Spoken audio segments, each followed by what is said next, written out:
হায় হায় হায়, এত বড় নেত্রী জানাজাই তো হলো না। কেন জানাজা হলো না? জানাজার মধ্যে মোল্লায় তো সূরা ফাতিহা পড়লো না। নাউজুবিল্লাহ, জানাজার মধ্যে মোল্লা তো সূরা ফাতিহা পড়লো না।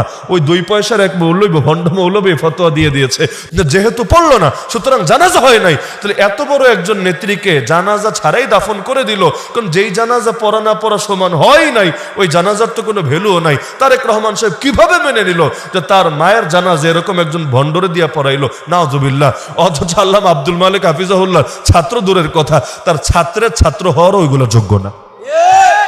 অথচ এইরকম একটা ইস্যু যে জানাজায় অন্তত 20 লাখের উপর নাকি মানুষের ছিল, মিডিয়ায় লিখেছে দেখলাম 24 লাখ থেকে 32 লাখের মাঝে হবে মোট সংখ্যাটা। একুরেট তো বের করা কঠিন। তাহলে সবার জানাজারে নাই করে দিল কেন? কারণ ওদের একটা মতের সাথে মিলে নাই।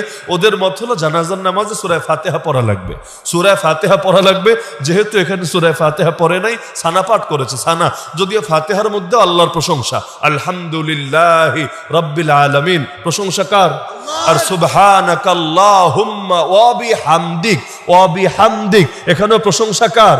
আল্লাহ। ওই একে আল্লাহর প্রশংসা। কিন্তু যেহেতু ওদের ধারার সাথে মেলে নাই, ওদের মতের সাথে মেলে নাই, ইয়া বড় এক জানাজা জামাতের ব্যাপারেও ফতোয়া লাগায় দিতে দ্বিতীয়বার চিন্তাই হয়নি।